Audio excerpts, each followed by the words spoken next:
अस्सलामुअलैकुम, welcome to my channel. तमाम video updates के इसको सब्सक्राइब करके बेल नोटिफिकेशन को ऑन कर दें। तो आइए सुनते हैं आज की वीडियो में एक दहशतनाक कहानी। यूनिवर्सिटी से एक माह की रुखसत लेकर मैं अपनी बीवी सायरा और बेटी मूना के हमरा शुमाली इलाका में अपने एक दोस्त आगा के पास सैर की गर्ज से चला आया था। आगा की रिहाइश नदी के किनारे बने हुए एक पुराने मकान में थी, जो दूर से एक शिकस्ता किला मालूम होता था। आगा गैर शादीशुदा था और अपने दो नौकरों के साथ उस मकान में रहा करता था। हम लोगों ने पहुंचकर एक कमरा आबाद कर दिया था। आगा बहुत खुश था कि आर्जी तौर पर ही सही, बहरहाल कुछ तो उसकी तन्हाई दूर होगी। रात का खाना खाने के बाद हम आगा के कमरे में बैठे इधर उधर की बातें कर रहे थे कि अचानक उस रात के इसरार शुरू हो गए, जिसका तस्करा मैं करने वाला हूं। रात की इब्तदा एक तूफान से हुई थी। तूफान की तेजी का अंदाजा लगाकर आगा ने उठकर कमरे की बैरूनी खिड़कियां बंद कर दी, लेकिन इसके बावजूद हमें यह महसूस होता रहा कि बाहर तूफान बढ़ता जा रहा है। इसी असना में तेज बारिश शुरू हो गई। बादलों की गरज और हवा का शोर कानों के पर्दे फाड़े जा रहा था। मेरी नन्ही सी बेटी मूना उन आवाजों से इतना डर गई कि वो सोफे से उठकर मेरी गोद में आ बैठी। मेरी बीवी खौफजदा नजरों से मेरी तरफ देखने लगी। कोई 1 घंटे बाद तूफान रुका, बारिश कम हुई और हवा का शोर बंद हुआ, लेकिन इसके साथ अचानक मेरे कानों में एक अजीबोगरीब आवाज आई। एक बुलंद आवाज, जैसे कोई शख्स जानकुनी के आलम में बुरी तरह करा रहा हो। आवाज में इतना दर्द और कर्ब था कि मैं चौंक सा गया। लेकिन अभी मैं आगा से कोई सवाल करने नहीं पाया था कि आगा ने खुद ही कहा, घबराओ नहीं, मकान के नजदीक एक बहुत पुराना मसीही कब्रिस्तान है। ये आवाज अक्सर उसी तरफ से आया करती है। शुरू में इन आवाजों ने मुझे डराया था, लेकिन अब मैं इसका आदी हो चुका हूं। आगा का जुमला खत्म होते ही ये आवाज बंद हो गई और माहौल पर एक भयानक खामोशी मुसल्लत हो गई। एक ऐसी खामोशी जिसने मेरी उलझन में और भी इजाफा कर दिया। ऐसी उलझन और घबराहट में मैंने उठकर कमरे की खिड़की खोल दी। बाहर अभी भी हल्की हल्की बारिश हो रही थी। मैंने खिड़की के नजदीक खड़े होकर बाहर के माहौल का जायजा लेना चाहा।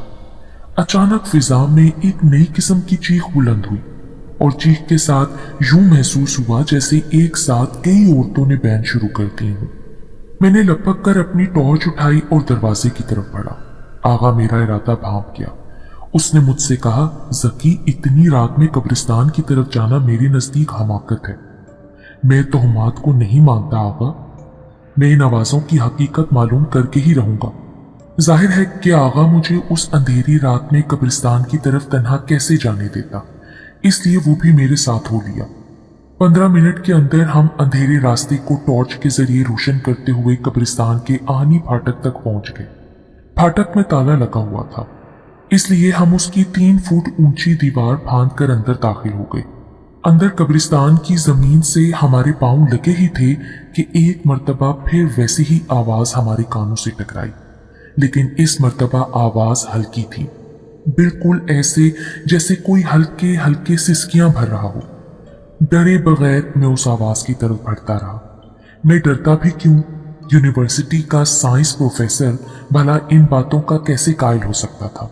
चंद लम्हों बाद हमें दायरे की शक्ल की एक मुंडेर सी दिखाई दी, जिसके अंदर जमीन के नीचे जाने वाली संगी सीढ़ियां मौजूद थीं। आगा, मेरा ख्याल है आवाज इस जगह से आ रही है। हाँ, मेरा भी यही ख्याल है। चलो आओ जकी, नीचे चले।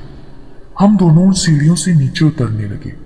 तकरीबन 12 सीढ़ियों के बाद हमें लोहे का एक दरवाजा दिखाई दिया, जो मेरे धकेलते ही अंदर की जानिब खुल गया।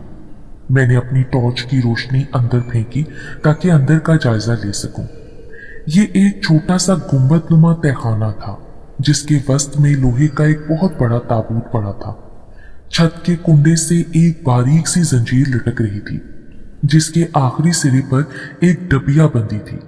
डबिया और ताबूत के दरमियान सिर्फ 1 फुट का फासला था। एक ही नजर में मैंने ये अंदाजा कर लिया कि कमरे की दीवारें बोसीदा हो चुकी हैं और जगह जगह मकड़ी के बड़े बड़े जाले मौजूद हैं, जो इस बात का सबूत है कि यहाँ एक अरसे से कोई इंसान दाखिल नहीं हुआ। हम दोनों दबे पांव कमरे में दाखिल हो गए और ताबूत के नजदीक पहुंच गए। फिर जैसे हमारे पैर सो सो मन के हो गए, क्योंकि हमने साफ तौर पर महसूस किया कि कमरे में कोई नहीं दिखाई देने वाला इंसान जोर जोर से सांस ले रहा है। सांस की यह आवाज बतदरीज तेज होती गई। बिल्कुल ऐसी आवाज थी जैसे कोई शख्स लंबी दौड़ के बाद हाँफने लगे। फिर एक चीख गूंजी, एक दिल दोज नुस्वानी चीख, एक ऐसी चीख जिसने हमारे दिलों को हिलाकर रख दिया। चीख के खत्म होते ही हमें गुड़गड़ाहट सुनाई थी। अगले ही लम्हे पत्थर की एक बड़ी सिल छत से निकलकर हमारे कदमों के नजदीक आ गिरी। इतनी नजदीक कि अगर मैं आगा को अपनी तरफ घसीट ना लेता तो ये सिल उसका भेजा निकाल देती। अभी हम दोनों संभलने भी ना पाए थे कि दूसरा पत्थर गिरा, तीसरा पत्थर। हम घबराकर दरवाजे की तरफ भाग खड़े हुए, लेकिन मेरी हैरत की कोई इंतहा न रही जब मैंने ये देखा कि जिस दरवाजे को हम महज चंद मिनट पहले खुला छोड़कर आए थे, ना सिर्फ ये कि बंद है बल्कि इस तरह बंद है जैसे किसी ने उसमें बाहर से कुंडी लगाकर ताला डाल दिया हो। सूरत हाल इतनी भयानक थी कि हमारे मुंह से चीखें निकल गईं। हम इस जमीन दोज कमरे में कैद होकर रह गए थे। चंद मिनट तक छत से उसी तरह पत्थर गिरते रहे। फिर हमारे देखते ही देखते पत्थरों की ये बारिश बंद हो गई। ये देखने के लिए कि छत किस जगह से टूटी है, मैंने टॉर्च की रोशनी छत पर फेंकी और फिर मेरा खून रगों में जम गया। छत में ना तो कोई सुराख था और ना ही कोई पत्थर अब फर्श पर मौजूद था। कमरे के वस्त में ताबूत उसी तरह मौजूद था, जंजीर उसी तरह लटक रही थी और आवाजें उसी तरह ही आ रही थी। लेकिन अब इन आवाजों को सुनकर ऐसा महसूस होता था जैसे कोई नींद में खराटे ले रहा हो। मेरी आंखों ने अब तक जो कुछ देखा और कानों ने जो कुछ सुना था, जहन इसे मानने के लिए तैयार नहीं था। मैंने सोचा हो सकता है ये सब मेरा वहम हो। अगर छत से वाकई पत्थर गिरे थे तो आखिर ये पत्थर गए कहां? मैंने फैसला कर लिया कि इस ताबूत का ढक्कन खोलकर देखना चाहिए। लेकिन अभी मैंने उस आईनी ताबूत को सिर्फ छुआ ही था कि कमरे में दोबारा एक दिल खराश नस्वानी चीख बुलंद हुई। मैं घबराकर पीछे हट गया। फौरन ही कमरे में किसी मर्द के कहकहे गूंजे और इसके साथ ही छत से लटकी हुई जंजीर खुद ब खुद हिलने लगी और उसमें बंधी हुई टिबिया मेरे सर से टकराई। मैंने झपट कर उसे दबोच लिया और पूरी कुव्वत से झटका देकर उसे जंजीर से अलग कर दिया। मर्दाना कहकों की आवाज और भी भयानक हो चुकी थी। आगा खौफ के मारे एक मर्तबा फिर दरवाजे की तरफ लपका और उसे पीटने लगा, लेकिन ये सब हमारी दीवानगी ही थी, क्योंकि उस सैकड़ों साल पुराने कब्रिस्तान में इस वक्त किसी के होने का सवाल ही ना था। काफी देर तक हम दोनों मदद के लिए चीखते रहे और फिर थक कर दरवाजे से ही लगकर खड़े हो गए। चंद मिनट बाद कहकहे दोबारा मध्यम सी कराह में तब्दील हो गई और जैसे फिर हमारी जान में जान आई, लेकिन इसके बावजूद हम थर थर कांप रहे थे। खौफ से हमारा हलक खुश्क हो चुका था। हल्की आवाजें मुसलसल आ रही थी। कमरे में इशक बस्ता सी ठंडक रची थी। आज भी मुझे वो रात याद आती है तो मेरे जिस्म के रोंगटे खड़े हो जाते हैं। मैं एक साइंसदान हूँ, माफूकुल फितरत ताकतों पर यकीन नहीं रखता, लेकिन सच कहता हूँ कि जो मनासिर मैंने उस रात देखे उन्हें मैं अपनी जिंदगी की किसी साथ में भी फरामोश नहीं कर सकता। मैंने देखा कि रात के 12 बजते ही उस जमीन दोस्त कमरे में हल्की हल्की जर्द रोशनी फैलने लगी और फिर देखते ही देखते उस रोशनी ने एक इंसानी ह्योले की शक्ल इख्तियार कर ली, जिसके सर पर कदीम जमाने की एक टोपी थी। चंद मिनट तक ये ह्योला ताबूत के ऊपर हरकत करता रहा। अचानक दोबारा कहकहे बुलंद हुए। मैंने खौफजदा होकर बगल में खड़े हुए आगा की तरफ देखा। उसकी हालत तो नीम मुर्दा किसी हो चुकी थी। खौफ से उसकी पुतलियां फैल चुकी थी। चेहरा सपाट और बेजान सा हो चुका था। मेरे देखते ही देखते उसका जिस्म ढीला हुआ और वो फर्श पर गिर पड़ा। उसके मुंह से झाग बहने लगी। मैंने ताबूत की तरफ देखा। रोशनी का वो ह्योला अब ताबूत से उतरकर मेरी तरफ बढ़ रहा था। खौफनाक चीखें बिल्कुल मेरे नजदीक हो रही थी। मैंने संभलने की बहुत कोशिश की, लेकिन जैसे मेरे पैरों ने जवाब दे दिया और मैं औंधे मुंह फर्श पर गिर पड़ा। जब मेरी आंख खुली तो सुबह हो चुकी थी। मैं उस तहखाने के फर्श पर पड़ा था। चारों तरफ एक पुरअसरार खामोशी तारी थी। आगा अभी तक बेहोश था। मैंने उसे झिंझोड़ा तो वो आंखें मलता हुआ उठ बैठा। अचानक मुझे रात के वाकयात याद आ गए। दिन की इस मध्यम सी रोशनी में मुझे रात वाले सारे मनाजिर एक ख्वाब या ख्याल की तरह महसूस हुए। मैंने ताबूत को छू कर देखा। अब उसमें से कोई आवाज नहीं आ रही थी। वहम, सरासर वहम। मैंने रात वाले वाकयात पर दिल ही दिल में तबसरा किया और फिर ताबूत के खड़े होकर उसका ढक्कन उठा दिया। मेरी इस हरकत से आगा इतना खौफजदा हुआ कि एक मर्तबा फिर उसकी हलक से चीख निकल गई, लेकिन इस बार वो बिला वजह चीखा था। ताबूत में पड़ी हुई लाश का पिंजर बिल्कुल खस्ता हो चुका था। सिर्फ खोपड़ी अपनी असली हालत में मौजूद थी, जबकि पसलियां और हाथ की हड्डियां राख बन चुकी थी। मैंने हंसकर ताबूत बंद कर दिया। मेरा ख्याल है रात को हमने कोई ख्वाब देखा था। बकवास करते हो ज़की, भला ये कैसे मुमकिन है कि दोनों को एक ही तरह का ख्वाब दिखाई दे? मैं खामोश हो गया क्योंकि आगा के सवाल का मेरे पास कोई जवाब न था। अचानक मेरी नजरें आहनी दरवाजे की तरफ उठी। दरवाजा पाटो पाट खुला हुआ था। ताबूत पर आखिरी नजर डालते हुए हम दोनों तहखाने से बाहर निकल आए। बाहर सुनहरी धूप फैल चुकी थी। दरवाजे के करीब मकबरे की दीवार पर एक पत्थर लगा था। सरदार खाकान, जो अपनी जिंदगी में इतना बड़ा बदकार और इतना खबीस था कि गांव वालों ने दूसरे गांव के सरदार की मदद लेकर उसको और उसके पूरे खानदान को कत्ल करवाया और मजलूम लोगों को उसकी खबाजत से निजात दिलाई। ये तहरीर उस पत्थर पर कंदा थी, जिसे मैं पढ़कर बहुत हैरान हुआ। जब हम वापस मकान पर पहुंचे तो दिन के 9 बज चुके थे।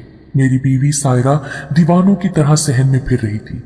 मुझे देखते ही वो मेरी तरफ लपकी, लेकिन दूसरे ही लम्हे उसके मुंह से एक भयानक चीख निकली। क्या हुआ सायरा? ये आपके बालों को क्या हुआ ज़की? मैंने सर पर हाथ फेरा। बाल सर पर मौजूद थे। आपके सब बाल सफेद हो चुके हैं। क्या किया आपने रातों रात? मैं डर कर आगा के कमरे में दाखिल हुआ। कदामत आईने के सामने पहुंचते ही मैंने खुद भी देख लिया कि मेरे सर के तमाम बाल सफेद हो चुके थे। मैंने आगा की तरफ देखा। उसके सर का तो एक बाल भी सफेद नहीं हुआ था। इंतहाई हैरत के आलम में आगा मेरी तरफ देखता रहा, फिर बोला, ज़की, तुमने ताबूत का ढक्कन खोलकर अच्छा नहीं किया। यकीनन रात की तारीकी में कराहने वाली रूह अब तुमसे इंतकाम लेगी, वरना ये बिल्कुल नामुमकिन है कि तुम्हारे बाल सफेद हो जाते और मेरे ना होते। सायरा ने मुझसे बहुत पूछा कि रात हम दोनों कहाँ रहे, लेकिन मैंने उसे कोई तफसील नहीं बताई, क्योंकि मैं बिला वजह उसे डराना नहीं चाहता था। मैं तो खुद रूह से डर चुका था। मैं खुद नहीं चाहता था कि रूह का राज फाश होकर फैले और वाकई मुझसे इंतकाम लेने के लिए अपने ताबूत से बाहर निकल आए। मैं बयान नहीं कर सकता कि सिर्फ एक रात के अंदर अपने स्याह बालों को सफेद देखकर मेरे दिलो दिमाग की क्या हालत थी। एक मर्तबा फिर फिल्म की तरह के मनाजिर मेरी नजरों के सामने गुजर गए। फिर आगा ने मुझे बहुत रोका, लेकिन मैं दोपहर से पहले ही लौट गया। 6 दिन के बाद मैंने अपनी छुट्टी खुद ही खत्म कर दी। मैं चाहता था कि यूनिवर्सिटी जाऊं ताकि मसरूफियत में उस रात के वाकयात मेरे जहन से महव हो जाएं। चुनाचे मैं मामूल के मुताबिक लेक्चर देने यूनिवर्सिटी जाने लगा। जिंदगी के मामूलात दोबारा शुरू हो गए और 2 दिन में ताबूत वाले तहखाने को मैं भूलने लगा। 8वें दिन शाम के वक्त हम अपने मकान के सहन में चाय पी रहे थे। अचानक मेरी 6 साला लड़की मूना उठकर बालाई कमरे की तरफ जाने लगी। पूछने पर उसने कहा कि मैं अपना हवाई जहाज लेने जा रही हूँ, जो आपने मुझे सालगिरह पर लाकर दिया था। हवाई जहाज लेकर मोना 15 मिनट बाद भी वापस नहीं आई। मुझे और सायरा को बाजार जाना था, इसलिए मैंने सायरा से कहा कि ऊपर जाकर मोना को बुला लाओ। वो गालिबन अपने खिलौनों से वहीं खेलने लग गई होगी। मेरे कहने पर सायरा ऊपर गई और चंद लम्हों के बाद वो दीवानों की तरह सीढ़ियों से उतरकर मेरे पास आई और खौफजदा लहजे में बोली, मोना ऊपर नहीं है। मैंने पूरा कमरा देख डाला है। ऊपर सिर्फ एक ही कमरा था। सवाल ये था कि मोना जब उस कमरे में नहीं थी तो वो कहाँ चली गई। कमरे का सिर्फ एक ही दरवाजा था जो सीने में खुलता था और हमारे सामने मोना उसी दरवाजे से कमरे में दाखिल हुई थी। बिल्कुल पागलों की तरह मैं भी कमरे में दाखिल हुआ, लेकिन मोना वहां होती तो मिलती। कमरे की तमाम खिड़कियां अंदर से बंद थीं, इसलिए ये इम्कान भी गलत था कि वो खिड़की से नीचे सड़क पर गिर पड़ी हो। मैंने और सायरा ने मकान का कोना कोना छान मारा, मगर मोना का कहीं पता न चला। ना मकान में, ना पड़ोसियों में, ना मोहल्ले में। घबराकर फिर मैंने पुलिस को फोन कर दिया। पुलिस ने वायरलेस के जरिए पूरे शहर में मोना का हुलिया नशर कर दिया। हर तरफ मूना की तलाश शुरू हो गई। मैंने मूना की तमाम तस्वीरें भी पुलिस के हवाले कर दी। सायरा रोती रही, वो ये कहती रही, हाय मेरी मूना, वो मेरे सामने उसी कमरे में गई थी और मैं सच कहती हूँ कि वो उस कमरे से बिल्कुल बाहर नहीं निकली। गमो दीवानगी के आलम में रात के 9 बज गए। अचानक फोन की घंटी बजी। मैंने लपक कर फोन उठाया। दूसरी तरफ से आवाज आई, मैं इंस्पेक्टर अब्बास बोल रहा हूँ। मुझे इस शहर के मज़ाफात से एक बच्ची की लाश मिली है। आप थाना नंबर 14 आ जाएं ताकि हम दोनों साथ चलकर उस लाश को देख लें। सायरा को मकान में रोता बिलखता छोड़कर मैं मोटरसाइकिल पर सवार होकर थाने पहुंचा और वहां से इंतहाई तेज रफ्तारी के साथ मज़ाफाती पुलिस थाने पहुंच गया। थाने का इंचार्ज हमारा मुंतजिर था। धड़कते हुए दिल के साथ मैं उस कमरे में दाखिल हुआ जहां एक स्ट्रेचर पर बच्ची की लाश कपड़े से ढकी हुई मौजूद थी। मैं लाश की तरफ बढ़ने ही वाला था कि थाना इंचार्ज ने मेरा शाना पकड़कर पूछा, मिस्टर जकी, आपकी बच्ची कब खोई थी? आज शाम 5 बजे के करीब। तब तो आपको फिर बेकार ही जहमत हुई, क्योंकि ये बच्ची आपकी नहीं हो सकती। मेरा अंदाजा है इस बच्ची को मरे हुए कम से कम 8 दिन हो चुके हैं। यकीन जानिए, इसके खतोखाल पहचानने में नहीं आते। इसका गोश्त गल चुका है और चेहरे के नकूश बदल चुके हैं। थाना इंचार्ज का ये जुमला सुनकर मुझे आर्जी तसल्ली हुई, लेकिन कोशिश के बावजूद मैं लाश देखने के लिए अपना इरादा ना रोक सका। मैंने आगे बढ़कर लाश का कपड़ा हटाया और फिर जैसे मेरी आंखों के सामने तारीकी फैल गई। बेइख्तियार मेरे मुंह से निकला, मूना मेरी बच्ची, और मैं उसी जगह गिरकर बेहोश हो गया। आंख खुली तो मैं मकान के कमरे में लेटा हुआ था। एक डॉक्टर मेरे सरहाने और इंस्पेक्टर अब्बास मेरी बाईं तरफ खड़ा था। सायरा कहाँ है? मैंने उनसे पूछा। आपकी बेहोशी के बाद हमें आपकी बीवी को लाश की शनाख्त के लिए बुलाना पड़ा, क्योंकि हमें यकीन ही नहीं आ रहा था कि लाश आपकी बच्ची की हो सकती है। पोस्टमार्टम के मुताबिक वो लाश वाकई 8 रोज पुरानी थी, लेकिन हमारी हैरत की कोई इंतहा न रही जब आपकी बीवी ने भी लाश शनाख्त कर ली। बहरहाल इस वक्त वो अस्पताल में है और अब तक होश में नहीं आई। मैं जवाब देने की बजाय खामोश रहा और छत की तरफ घूरता रहा। मिस्टर जकी, खुदा के लिए हमें बताइए कि ये क्या भेद है? हमारे ख्याल में 2 ही बातें मुमकिन हो सकती हैं। या तो आपने और आपकी बीवी ने शिद्दत गम की वजह से लाश की गलत शनाख्त की है, या फिर आपकी बच्ची 8 दिन पहले गुम हो चुकी थी और आपने किसी मसलहत की वजह से उसकी रिपोर्ट पुलिस में दर्ज नहीं कराई, क्योंकि हमें यकीन है कि पोस्टमार्टम की रिपोर्ट गलत नहीं हो सकती। पोस्टमार्टम की रिपोर्ट से यह भी मालूम हुआ है कि बच्ची की मौत दिल की हरकत बंद होने की वजह से हुई है और लाश पर किसी चोट या मारपीट का निशान मौजूद नहीं है। इंस्पेक्टर अब्बास, मैं सिर्फ इतना जानता हूं कि वो लाश मूना की थी और मूना आज शाम को 5 बजे तक मेरी निगाहों के सामने मौजूद थी। 1 घंटे के अंदर अस्पताल से सायरा के बारे में खबर आ गई। वो मर चुकी थी। मूना के बाद सायरा का गम मेरे लिए नाकाबिले बर्दाश्त था। मैं धाड़े मार मार कर रोने लगा। सिर्फ 16 घंटे में मेरा घर तबाह हो चुका था। मूना मेरे सामने बालाई कमरे में खिलौना लेने गई थी, लेकिन 4 घंटे बाद उसकी लाश हमारे घर से 8 मील दूर मिली, और वो भी इस हालत में कि डॉक्टरों की रिपोर्ट के मुताबिक उसको मरे हुए 8 दिन हो चुके थे। सायरा बेहोश हुई तो उसकी आंख फिर कयामत तक के लिए बंद हो गई।